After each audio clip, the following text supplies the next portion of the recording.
안녕하세요. 장인어른을 늘 추억하며 사는 50대 남자입니다. 저는 이번 주말 저희 아이들과 오랜만에 낙지찜을 먹으러 외식을 나갔었습니다. 아이들도 저도 참 좋아하는 요리였는데 한동안은 입에 대지도 못했거든요.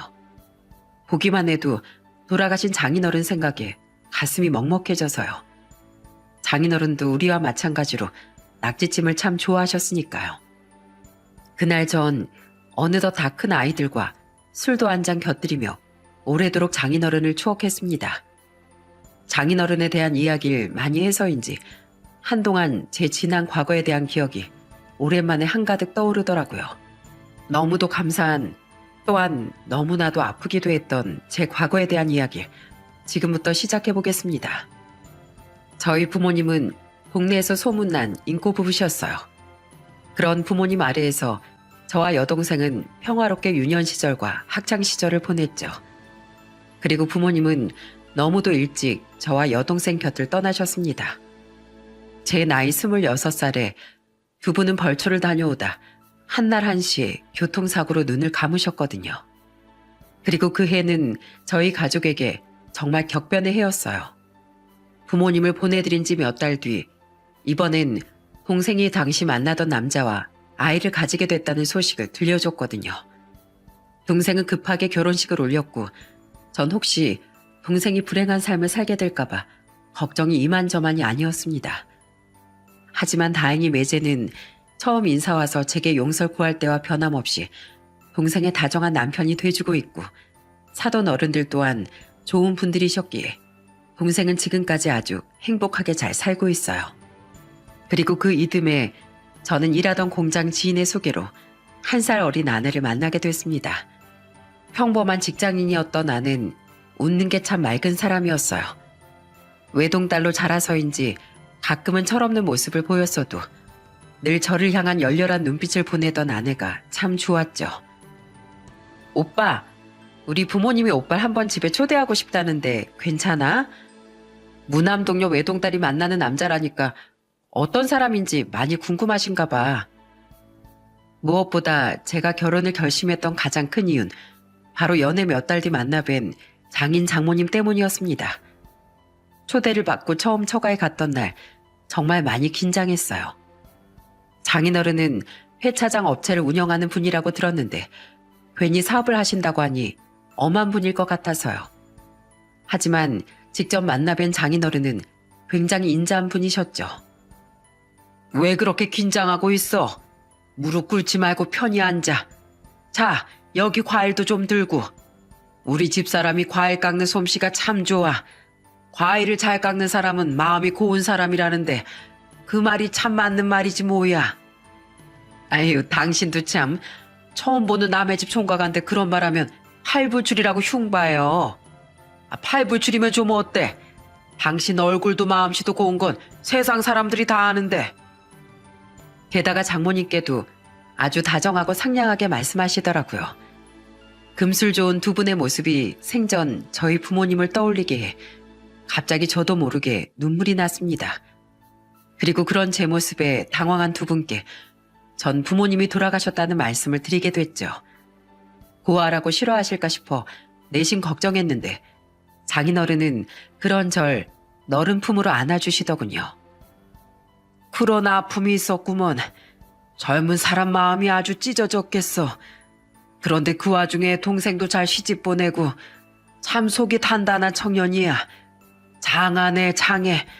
자네가 나중에 우리 가족이 되려고 그러나 왜 이렇게 자네를 보는데 내 자식 들여다보듯 마음이 아린지 모르겠어. 그러게요. 태건아, 엄마 밥 먹고 싶으면 언제든 부담 없이 놀러와. 우리 소라랑 꼭 끝까지 잘 만나서 태건이 네가 우리 품으로 와주면 참 좋겠구나. 부모를 보면 자식의 미래도 보인다고 하지 않습니까? 이런 분들 아래서 자란 사람과라면 저도 다정하고 행복한 가정을 지켜갈 수 있을 것 같았어요. 그래서 만난 지 1년째 되는 날 아내에게 청혼을 했고 그렇게 전 나이 28의 끝자락에 한 가정의 남편이 되었죠. 결혼한 지 1년 뒤 딸을 낳은 우린 이듬해 듬직한 아들 쌍둥이까지 품에 안아볼 수 있었습니다.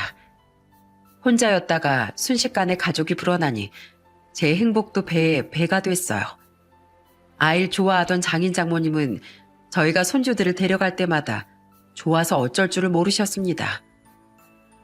박서방, 자넨 우리 집안 복덩이야. 우리 집사람 건강 문제만 아니었다면 우리도 아이 둘은 더 낳고 싶었는데 그 아쉬움을 자네랑 우리 딸이 풀어주는구만.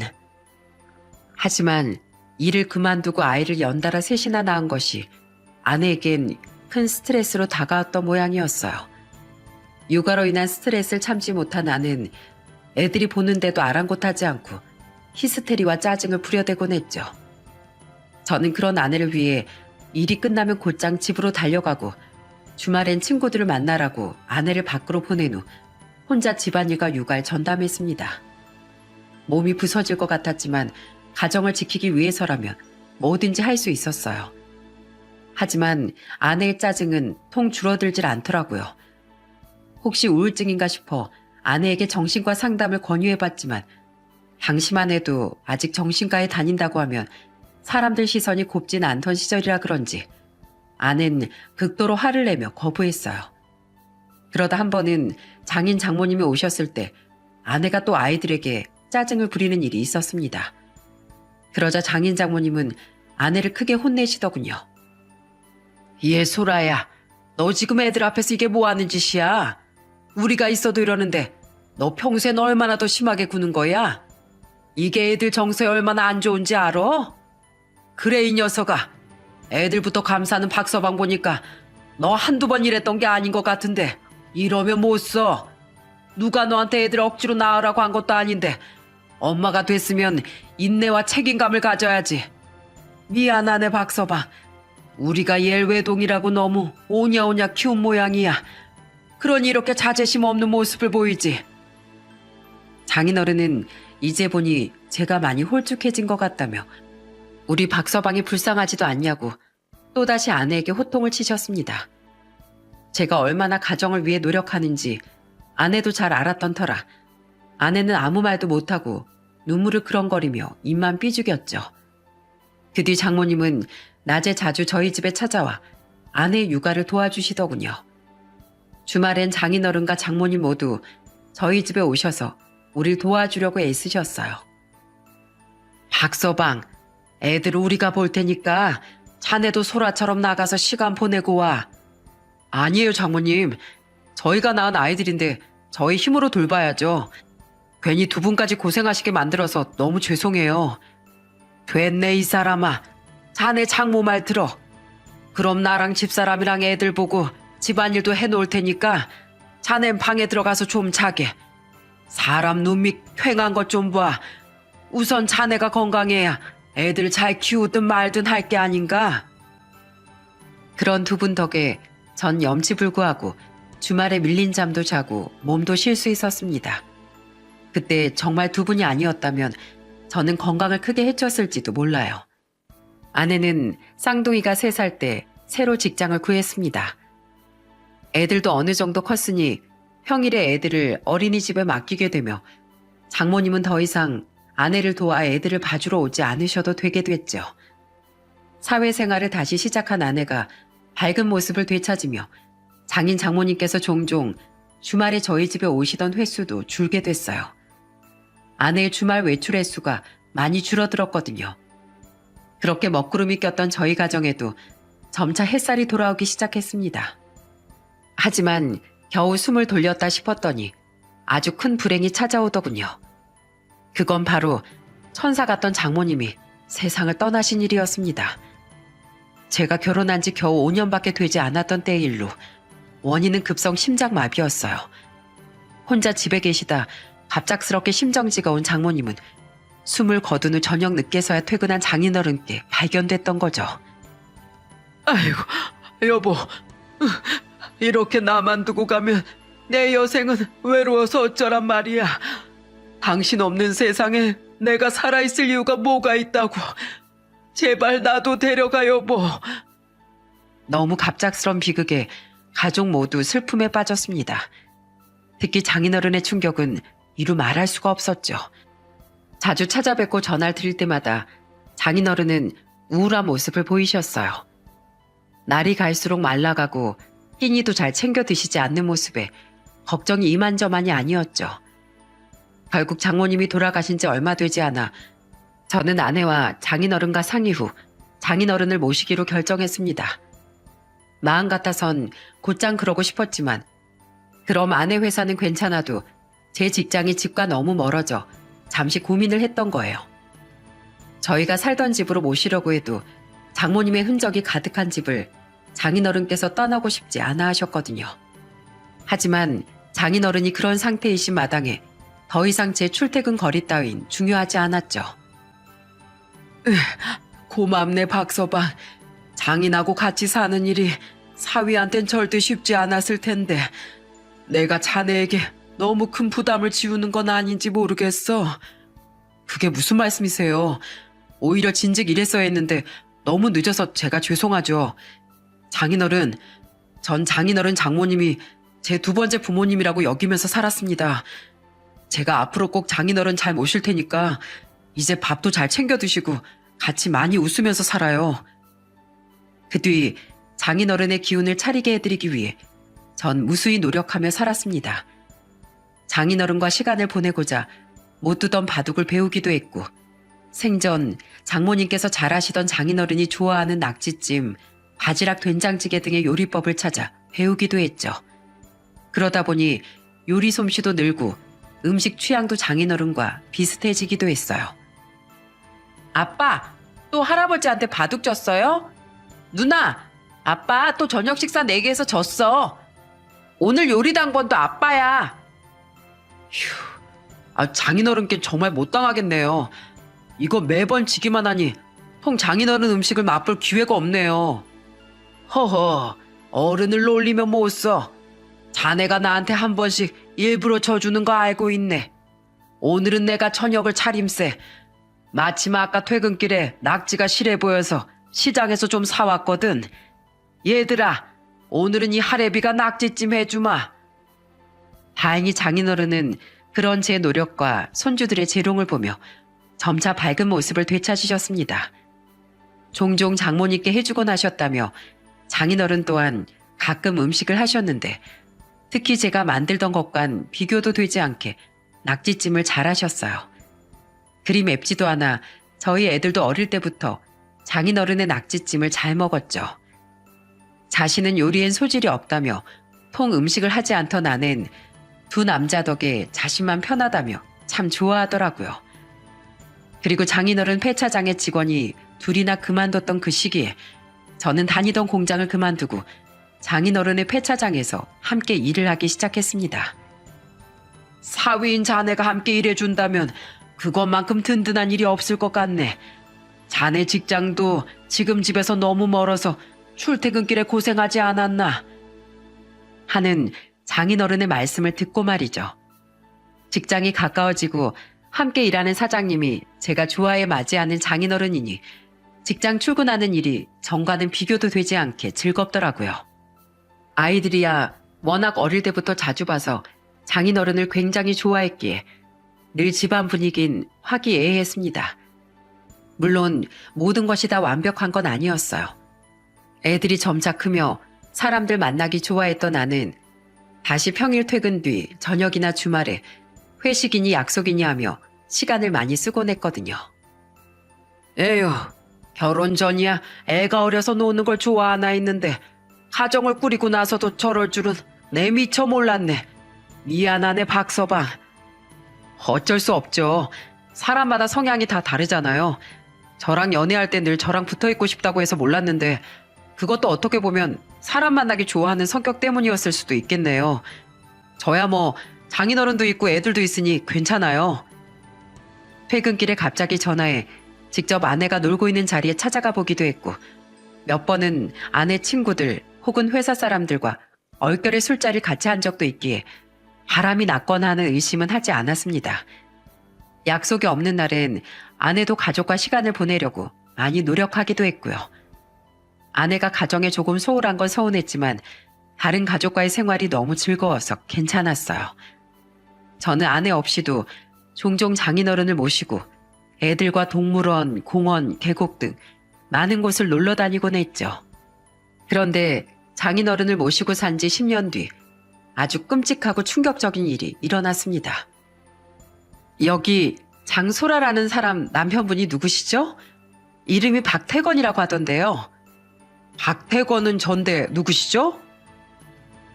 어느 날 저와 나이대가 비슷해 보이던 한 여자가 회차장에서 일하고 있던 절 찾아왔더군요. 그리고 그 여잔 제게 웬 사진들을 건네며 보라고 하더라고요. 어리둥절한 채 그 사진들을 훑어보던 전 금세 경악을 하고 말았습니다. 이건 분명 제 아내인데 근데 옆에 이 남자 누구죠? 그 사진들의 주인공은 두 사람이었어요. 바로 제 아내와 정체 모를 남자였죠. 사진 속 두 사람은 다정히 스킨십을 하고 있거나 기혼자가 다른 사람과 절대 들어가선 안 될 곳으로 사이좋게 들어가는 장면 등등 충격적인 장면을 연출하고 있었습니다. 즉, 그 사진들은 아내의 외도 현장을 담은 증거들이었던 거예요. 그리고 더욱 경악스럽게도 그 여잔 사진 속 남자가 바로 아내의 직장 동료인 자신의 남편이라고 말하더군요. 그 말을 들으니 어렴풋이 기억이 나는 것도 같았습니다. 서너 번 들리게 된 아내의 회사 회식 자리에서 늘 아내의 주변에 앉아있던 그 남자의 얼굴이 말이죠. 남편 행동이 하도 수상해서 제가 사람을 써서 뒤를 좀 캐봤어요. 근데 이것들이 회사에서 하라는 일을 안 하고 글쎄 눈이 맞아서 외도질을 하고 있었더라고요. 그것도 무려 2년씩이나요. 2년이요? 예, 제가 아주 비싼 돈 들여서 정확히 알아낸 정보예요. 이것들은 의심을 피해가려고 절대 출장이니 하는 핑계로 외박도 않고 무조건 꼬박꼬박 집은 들어가면서 평일 저녁이나 주말에 하루씩 만나댔더라고요. 그 여자의 말에 머리가 아찔해졌습니다. 아내는 정말로 약속이 많았을지언정 친구들과 여행을 간다던가 하는 일은 애들이 아주 어렸을 때 빼고는 없었거든요. 그럼 최근 2년 동안의 약속은 거의 그놈을 만나는 일이었던가 싶어 배신감이 밀려왔어요. 그리고 그 여잔 제게 분노에 찬 얼굴로 이렇게 말하곤 돌아갔죠. 전 이 길로 이 연놈들 회사 가서 다 뒤집어 엎을 거예요. 여기 사진이랑 나머지 증거들도 놓고 갈 테니까 그쪽은 이걸로 이혼하든 말든 알아서 선택하세요. 무슨 일인가 싶어 어느새 옆으로 다가와 듣고 있던 장인어른은 사진을 들여다보다 뒷목을 붙잡으시더군요. 전 놀라서 얼른 장인어른을 부축했죠. 하지만 제 머릿속도 이미 혼란 그 자체였습니다. 부모님이 돌아가셨을 때와는 다른 의미로 머리가 새하얘지더라고요. 저도 그 여자처럼 냉큼 회사로 달려가 뒤집어 엎고 싶었지만 하필 그날까지 처리해야 할 밀린 일이 산더미라 장인어른과 전 그 정신에 늦은 저녁까지 일을 해야 했어요. 그날 정말 무슨 정신으로 일했는지 아직도 모르겠습니다. 그리고 집으로 돌아오니 아낸 벌벌 떨며 우리를 기다리고 있더라고요. 입술이 터지고 눈가에 희미한 멍도 들어있는 걸 보니 회사에서 이미 상간남의 아내에게 혼쭐이 난 뒤인 것 같더군요. 여보, 그 사람 아내한테 다 들었어. 당신 다 알게 됐다며? 정말 미안해.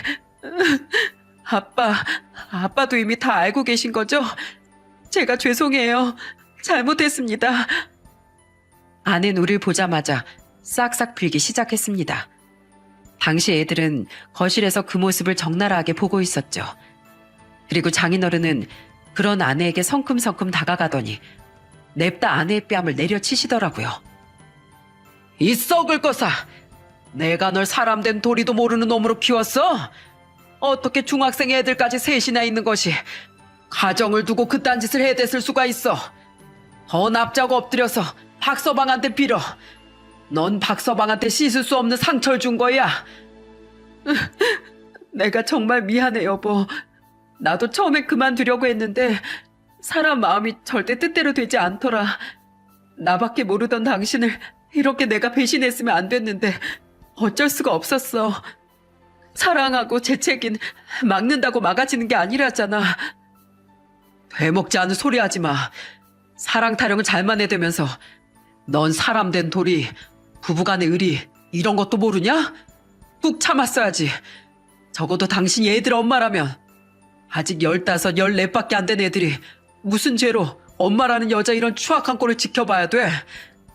내가 당신한테 얼마나 잘하려고 노력했는지 알면서 내가 가정을 지키려고 죽도록 애를 쓰고 산 걸 누구보다 잘 아는 당신이 어떻게 자기 손으로 가정을 처참하게 깨뜨려버릴 수가 있어? 당신은 사람도 아니야. 제 윽박지름에 아내는 엉엉 울기만 할 뿐 아무 말도 못했습니다. 장인어른은 그런 아내의 등을 마구 후려치며 이 망할 것, 썩을 것 하며 흐느끼셨죠. 그리고 장인어른은 아내에게 차가운 목소리로 경고하셨어요. 너 여기서 결정해. 이혼하는 건 당연히 박서방이 결정할 거야. 그러니까 너는 집에서 숨죽이고 살든 이혼당하고 밖에 나가서 혼자 살든 말든 그놈이랑 당장 헤어지고 평생 박서방하고 애들한테 속지 않은 마음으로 살아. 만약 내 말 어기고 그놈이랑 계속 사랑 타령이나 하려거든 난 너랑 부모 자식 인연 끊을 거다. 난 분명 경고했다. 알았어? 죄송해요, 아빠. 근데 전 그 사람이랑 절대 못 헤어지겠어요. 저 그 사람 없으면 안 돼요. 그 사람도 이번 기회에 아내랑 이혼할 테니까 이렇게 된 마당에 저 그 사람이랑 같이 살 거예요. 여보 미안해. 이런 나 평생 용서하지 마. 세기의 사랑 납셨다. 당신한테 애들은 아무것도 아니야? 그래, 어차피 당신 같은 여자 나도 용서할 생각 없었어. 그래도 당신이 사람이라면 마지막 양심이 있다면 뻔뻔하게 나랑 애들 앞에서 그놈하고 살겠다는 소리 말았어야지. 나랑 애들 가슴에 피멍들게 한 당신 언젠가 꼭 천벌받을 거야. 당신은 우릴 배신하고 평화로운 두 가정을 송두리째 망쳐버린 거라는 거 평생 잊지 마. 그 죄책감에 짓눌려서 평생 고통스럽게 살아. 아이고 여보, 저 썩어 문드러질 것을 정말 어찌하면 좋소. 하지만 뻔뻔하게도 아내는 애들 앞에서 끝까지 사랑 타령을 했고 장인어른은 가슴을 퍽퍽 치며 오열하셨습니다. 결국 그날 아내는 죄송하다는 말과 함께 언제 싸둔 건지 미리 싸놓은 짐가방을 챙겨들고 집을 나가버렸어요. 식탁 위에 이혼장만 남긴 채 말이죠. 더 분통 터지던 건 집을 나가기 직전 그 여자가 펑펑 울던 애들에게 한 말이었습니다. 어떻게 엄마가 우리한테 이럴 수 있어요? 어떻게 아빠랑 나랑 동생들한테 이럴 수가 있냐고요. 미안하다 얘들아. 근데 너희 인생도 중요하듯 나도 내 인생이 중요해. 엄마도 엄마가 아니라 여자로서의 인생이 있는 거잖아. 어차피 너희들은 아빠를 훨씬 좋아하니까 나 정도는 없어도 충분히 행복하게 살 수 있을 거야. 이게 엄마라는 여자 입에서 나올 소리입니까? 그 말을 듣고 너무 열이 뻗쳐 저는 결국 그 여자의 뺨을 내리쳐버렸어요. 그때 그 여자는 자기 뺨을 부여잡곤 제게 이걸로 이제 분풀인 다 한 거지? 나 대가 다 치렀으니까 이제 홀가분하게 갈게. 하는 기야말 소리 늘어놓곤 집을 나가버린 거죠. 15년간의 결혼 생활이 너무도 허무하게 막을 내린 순간이었습니다. 저는 허탈함을 삼키며 흐느끼는 장인어른과 애들을 달래야 했어요. 가장 크게 상처받은 사람 중 하나가 바로 저였지만 그럼에도 불구하고 저는 아직 그 집의 가장이었으니까요. 그렇게 전 이혼을 하게 되었습니다. 어떻게든 두 연놈에게 대가를 더 치르게 해주고 싶어 위자료 청구 소송을 걸며 알게 된 바론 그들은 회사 근처에 작은 원룸을 얻어 이미 살림을 차렸더라고요. 그 망신을 당하고서도 회사를 그만두지 않고서요. 자신들의 가족들은 충격과 비통함에 빠뜨려 놓곤 뻔뻔하게도 말입니다. 너무 화가 나서 이번엔 제가 직접 그 회사를 찾아가 난동을 피웠어요. 배우자를 배신하고 완전히 이혼이 마무리되기도 전에 살림 차린 더러운 두 연놈들을 이 회사는 끝까지 직원으로 품을 작정입니까? 이 회사는 직원의 인성 따윈 신경도 쓰지 않나 보죠? 이런 회사를 뭘 믿고 다른 거래처들이 계약을 할 수 있겠습니까? 당신 뭐야? 이미 다 끝난 마당에 왜 또 와서 시비냐고. 우리도 밥은 먹고 살아야 할 거 아니야. 당신이랑 내 전처가 동시에 우리한테 위자료 소송을 걸어서 우리도 목구멍에 풀칠하기도 힘들다고. 밥? 밥 같은 소리 하고 있네. 가족들 눈에 피눈물 나게 해놓고 목구멍으로 밥이 넘어가냐 이 자식아? 그리고 전 뻔뻔하게 제게 악을 쓰던 상간남의 얼굴에 냅다 주먹을 꽂아버렸습니다. 다른 직원들은 저 더러운 인간들 때문에 회사가 조용할 날이 없다며 쑥덕대더군요. 그 모습을 보니 두 인간의 사내 평판이 바닥에 떨어졌다는 것쯤은 알 수 있었죠. 결국 사장실에 있던 그 회사 사장님까지 나와 저를 말리며 그날 소동은 일단락됐어요. 이후 들리길 그 회사에선 결국 두 연놈을 권고사직 시켰다고 하더라고요. 그 작은 회사가 있던 건물 내에서도 소문이 파다하게 퍼지며 회사 이미지가 너무 실추됐다면서요. 그리고 그 뒤 두 연놈은 도망치듯 제주도로 떠나버렸습니다. 제게 남은 건 배신감으로 얼룩진 상처와 두 연놈에게 받아낸 위자료뿐이었죠. 어수선한 상황이 정리되며 저는 폐차장을 그만두고 애들과 함께 장인어른 집에서 나오려고 했습니다. 이혼한 배우자의 부모 집에서 더 이상 살 수는 없는 노릇이었으니까요. 그런데 이사를 가겠다는 제 말에 장인어른은 눈물을 흘리며 저를 붙잡으시더라고요. 박서방, 아내 보내고 딸까지 가족 다 버리고 도망간 마당에 자네랑 우리 손주들까지 없으면 내가 어떻게 사나. 우리 아내 죽고 날 다시 살게 한 건 자네 아닌가. 이번에도 나 좀 살려주게. 제발 날 버리지 마. 더 이상 장인 사위관계가 아니면 어떤가. 자네 날 아버지라고 생각한다며 우리 그저 마음으로 이어진 부모 자식으로 살아보세. 응, 제발 부탁이야. 장인어른의 울음 섞인 애원에 저까지 눈물이 터졌습니다. 방 밖에서 듣고 있었는지 거실에선 아이들이 훌쩍거리는 소리가 들려오더라고요. 결국 저는 고민 끝에 도망간 아내 대신 평생 장인어른을 모시고 살겠다고 다짐했어요. 장인어른의 말씀에 마음이 약해진 것도 있었지만 무엇보다 말이 장인어른이지 장인어른은 제게 아버지와도 같은 분이셨기에 저도 장인어른과 헤어지기 싫었거든요. 그렇게 우린 조금 희한한 형태의 가족이 되어 다시 살아가기 시작했죠. 장인어른, 저 일 다녀오겠습니다. 한주야, 기훈이, 기찬이 좀 깨워라. 할아버지 아침 차리실 동안 퍼즐러 자지만 말고 옆에서 도우라고 해. 대학생이나 된 것들이 할아버지 밥을 직접 차려드리지 못할 망정 저렇게 자고 있으면 쓰나. 쟤네 어제 선배들한테 불려가서 술 진탕 마시고 늦게 들어왔잖아요. 안 그래도 할아버지 밥은 제가 챙겨드리려고 했으니까 걱정 마세요, 아빠. 저도 오늘은 강의가 없는 날이에요. 그래, 박서방. 우리 쌍둥이들이 매일 저러나?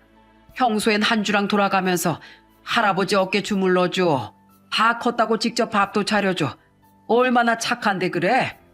내가 차리든 애들이 차리든 우린 알아서 할 테니까 자넨 출근이나 조심히 하게. 내가 몸이 이래서 자네에게 일을 떠맡긴 것 같아 미안하네. 에이, 폐차장이 장인어른 거기도 하지만 제 직장이기도 하거든요. 운동 거르지 마시고 푹 쉬고 계세요. 저 진짜 갑니다. 전처에게 배신당한 상처는 제게도 장인어른과 애들 가슴에도 크게 자리 잡았지만 그래도 우린 서로의 마음을 어루만지며 굳세게 이겨냈습니다. 처음엔 분명 전처의 빈자리가 존재하긴 했습니다.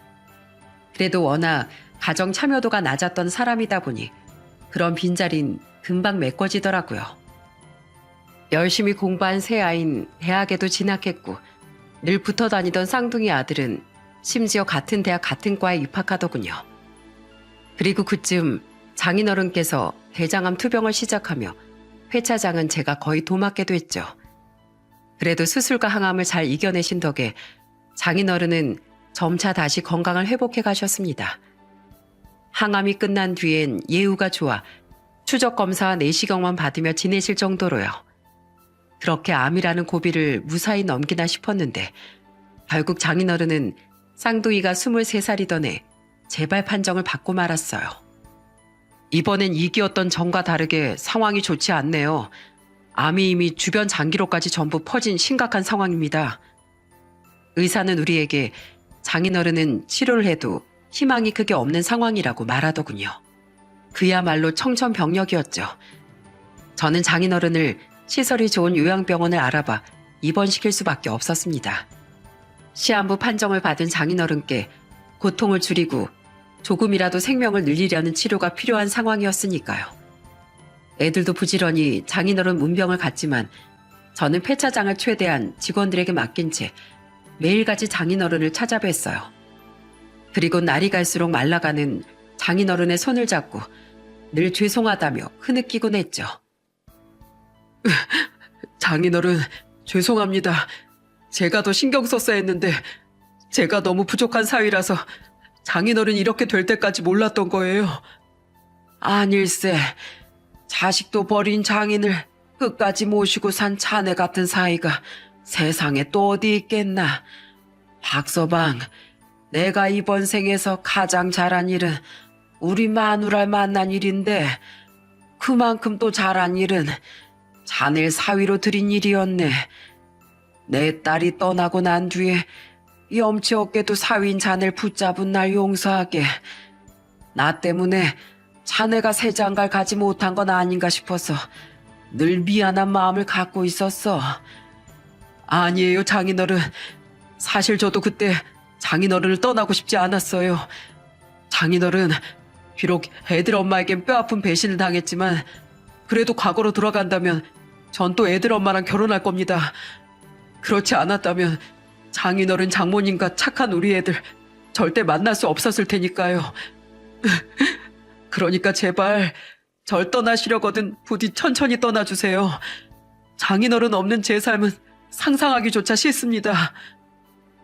저는 누구보다 속상하셨을 장인어른을 붙잡고 마치 어린애처럼 가지 말라고 때까지 써대곤 했습니다. 그리고 장인어른은 어느 날 제게 쪽지 하나를 남기시더군요. 그곳엔 저희 동네에서 멀지 않은 곳인 것 같은 주소 하나가 쓰여 있었죠.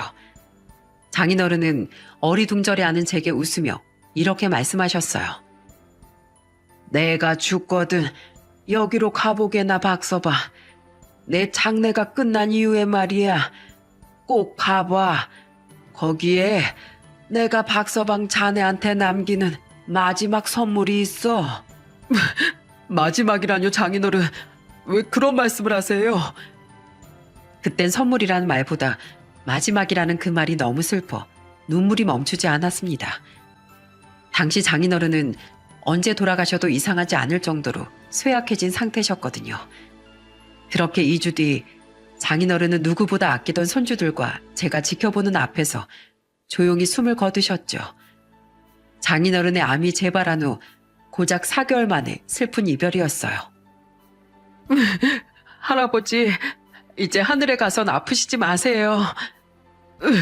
장인어른, 그동안 진심으로 감사했습니다. 그렇게 전처가 떠난 지 9년 만에 두 번째 아버지를 잃게 됐습니다. 그리고 치르게 된 장인어른의 장례식장에서 저는 철천지 왼수를 다시 만나게 됐어요. 장인어른 아프다고 위독하시다고 그렇게 연락할 땐 한 번도 안 왔으면서 여기 무슨 염치로 왔어? 내가 뭐 당신 보러 온 줄 알아? 아빠 가시는 길에 큰 소리 내지 마. 딸이 아빠 장례식장 온 게 뭐 어때서? 그건 바로 전처였습니다. 아무리 연락해도 끝까지 장인어른을 찾아오지 않았던 인간이 그래도 장례식엔 참석했더라고요. 아이들은 그런 자기 엄마를 죽일 듯이 노려보고 친척들도 다 수군댔지만 못 본 새 더 뻔뻔해진 그 여잔 신경도 쓰지 않더군요. 오히려 보란 듯이 이젠 남편이 된 상간남과 그 사이에서 새로 낳았다던 어린 딸과 다정하게 통화까지 해댔죠. 그리고 장례 이틀째가 되던 날 저는 전처가 왜 이제야 모습을 드러낸 건지에 대한 이유를 알 수 있었습니다. 다들 여기 좀 와봐. 생전 우리 형님이 날 통해서 유언장을 남기셨어. 형님 친구분들이 증인도 섰고 절차 모두 끝마친 법적 효력이 있는 유언장이야. 장인어른과 나이 차이가 많이 나던 사촌 동생분은 직업이 변호사였습니다. 그리고 장인어른은 바로 그 사촌 동생분께 유언장을 남기신 거였어요. 그분은 유언장 공개를 할 테니 전처에게도 꼭 장례식장에 참석하라고 연락하셨다고 하더군요. 전처는 바로 장인어른의 유산을 노리고 찾아왔던 겁니다. 그리고 유언장의 내용을 모두 들은 전처는 벌떡 일어나 시뻘개진 얼굴로 난리를 치기 시작했어요. 뭐예요? 아니, 내가 자식인데 왜 난 유산을 20%만 주고 피 한 방울 안 섞인 사위한테 나머지 전부 남기겠다는 건데요? 이런 게 어디 있어요? 난 인정 못해요.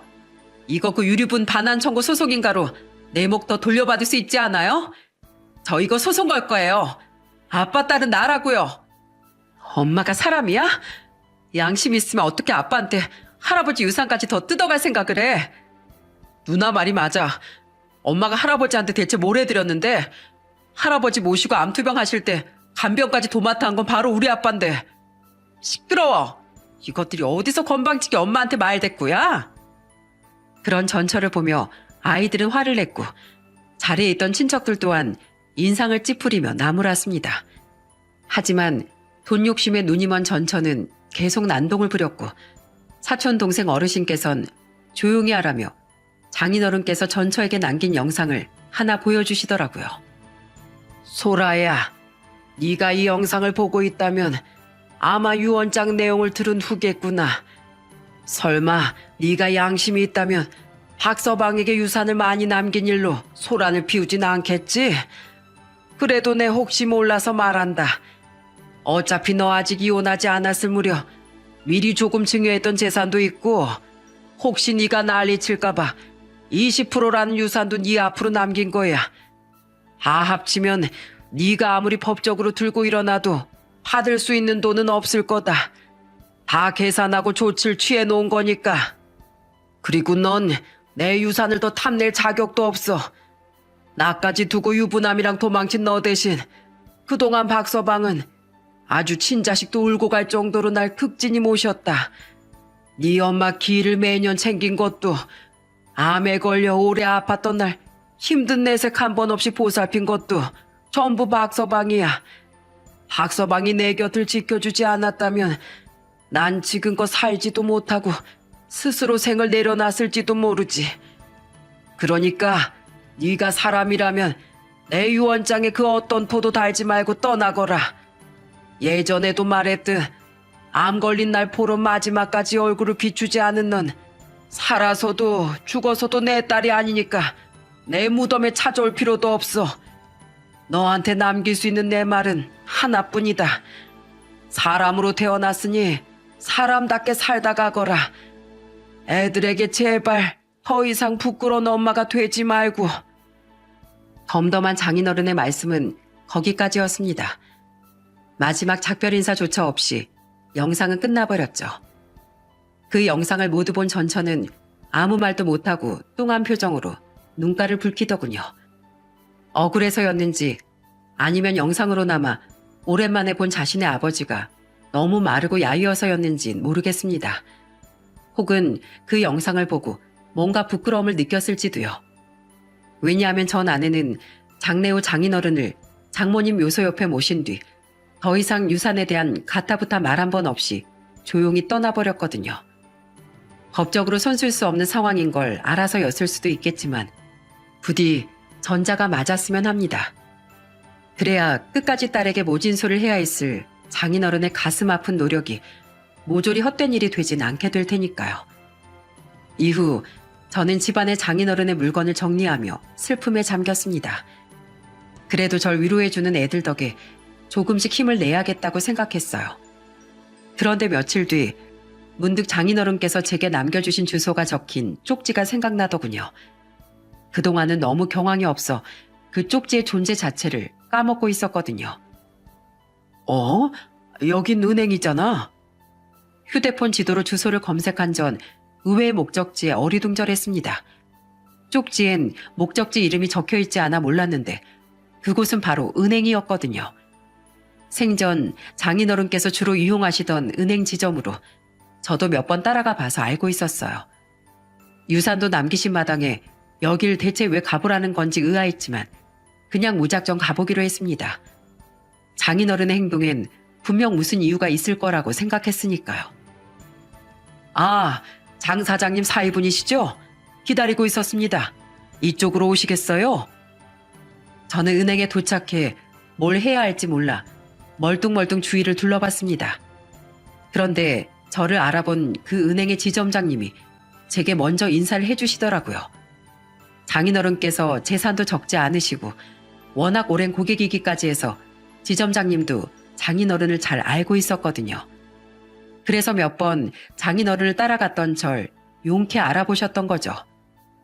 지점장님은 돌아가신 장인어른에 대한 유감을 표하시더니 저를 어디론가 안내하더군요.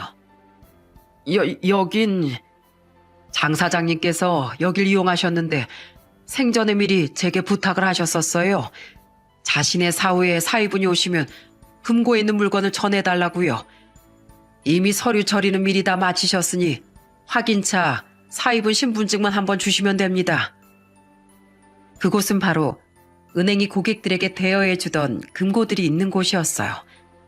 제 신분증을 확인한 지점장님은 직원을 시켜 장인어른의 대여 금고에 있던 물건들을 가져다 주더라고요. 그리고 그 물건들을 본 전 두 눈이 휘둥그레졌습니다. 이거 금이잖아요? 이걸 저한테 남기셨다고요? 네, 1000g짜리 4덩입니다. 그건 바로 금 4덩이었거든요. 요즘 시세로 4억이 넘어가는 그야말로 입이 떡 벌어지는 물건이었죠. 장인어른께선 평소에 금 재테크에 관심이 많으셨는데 그걸 여기에 보관하셨는지도 그리고 그걸 저한테 남겨주실지도 전혀 몰랐기에 그 상황이 그저 얼떨떨하기만 했습니다.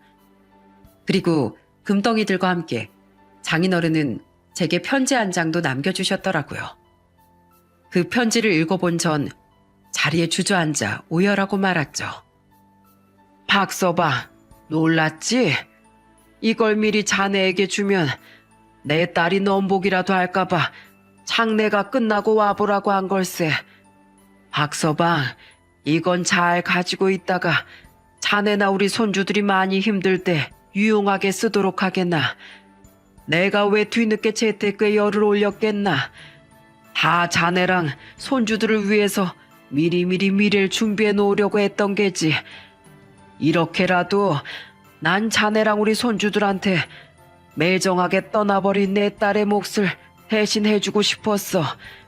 박서방, 자네가 나한테 좋은 사이가 돼줬던 만큼 나도 자네와 손주들에게 좋은 장인, 좋은 할아버지가 돼줬는지 잘 모르겠구만. 최선을 다해보긴 했지만 말이야. 죽을 때가 되니 왜 이렇게 후회되는 일만 많은지 모르겠어. 그래도 생애 끝에선 지금 확인할 수 있는 건 자네와 우리 손주들을 만나서 내가 아주 많이 행복했다는 거네. 그동안 참 고마웠어, 박서방. 그리고 마지막으로 쑥스러워서 차마 해보지 못했던 말을 이렇게 편지에 남아 적어볼까 하네. 내 아들 태거나 다음 생엔 내 딸로 인해 괜한 상처 받지 말고 그때 나의 우리 집사람이랑 내 아들로 찾아와다오. 하늘에 계신 네 부모님께는 내가 미리 양해를 구해볼 테니까 말이야. 부디 손주들이랑 아주 오래오래 행복하게 살다가 오렴. 우린 아주 나중에 만나자고.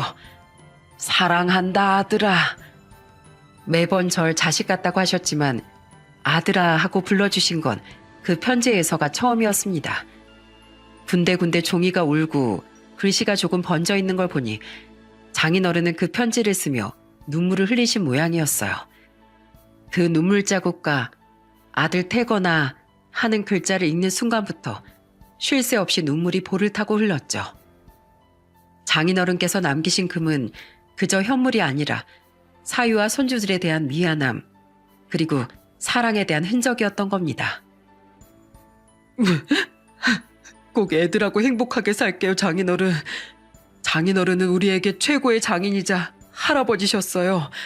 그러니까 장인어른, 더 이상 제 전처 때문에 저에게 죄책감 느끼지 마시고 이젠 하늘에서 장모님과 행복하게 사세요. 하늘에서 저희 부모님 만나서 양해 구하시면 다음에 꼭 제 진짜 아버지로 태어나 주시는 겁니다. 아셨죠? 저도 많이 사랑합니다, 장인어른. 아니, 아버지. 그 뒤 몇 년이 지난 지금 저는 여전히 그 금들을 쓰지 않고 잘 보관하고 있어요. 아이들은 어느덧 대학을 졸업하고 어엿한 직장인으로 살고 있는데 우린 셋 모두 늘 장인어른을 그리워하고 있죠. 인사말에도 썼듯 장인어른께서 제일 좋아하고 가장 잘 만들기까지 하시던 낙지찜은 한동안 쳐다도 못 볼 정도로 말입니다. 아버지, 지금 몰래 바둑알 하나 옮기셨죠?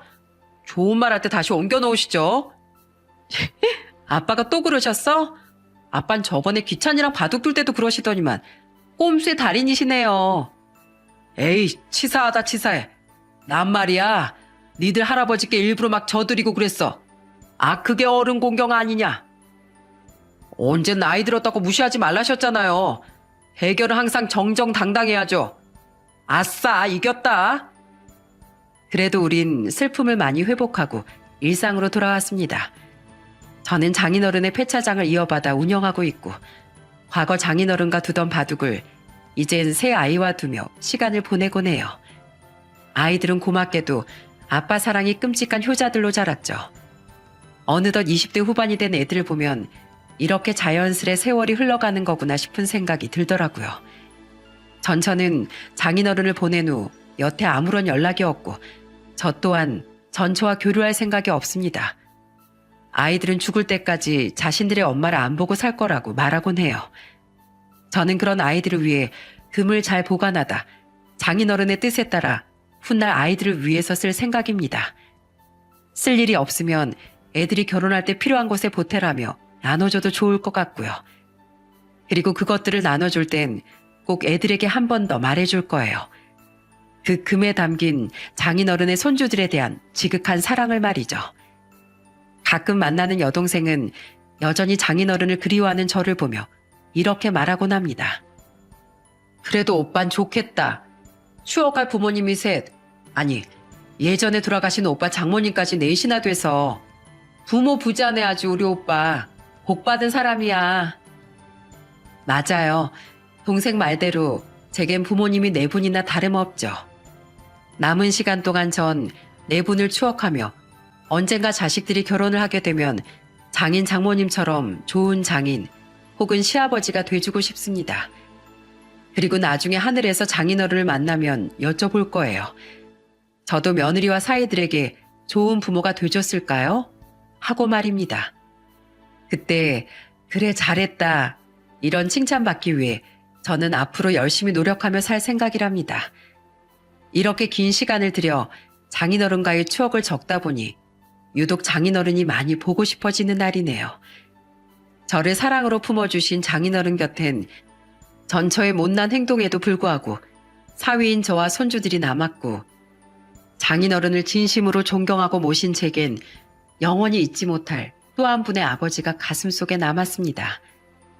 이렇듯 사람된 도리와 인의를 지키며 살다 보면 자연스럽게 그 사람 안엔 수많은 친구 혹은 가족이 생기고 남는 것 같아요. 하지만 부모와 남편, 자식들까지 모두 버리고 떠난 전처 곁엔 과연 나중에 누가 남아있을까요? 천년의 사랑으로 함께 도망친 그 남자?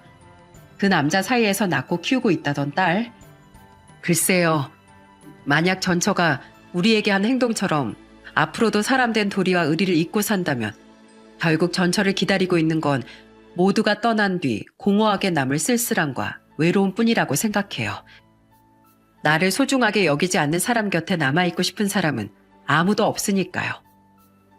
그러니 순간의 욕심과 이기심에 눈이 멀어 누군가를 배신하는 일 없이 이 사연을 들으신 많은 분들께선 늘 사람 간의 도리와 인의를 우선시하는 삶을 사셨으면 좋겠습니다. 조금은 우울하고 씁쓸하기도 했을 제 이야기를 끝까지 함께 해주셔서 감사드립니다.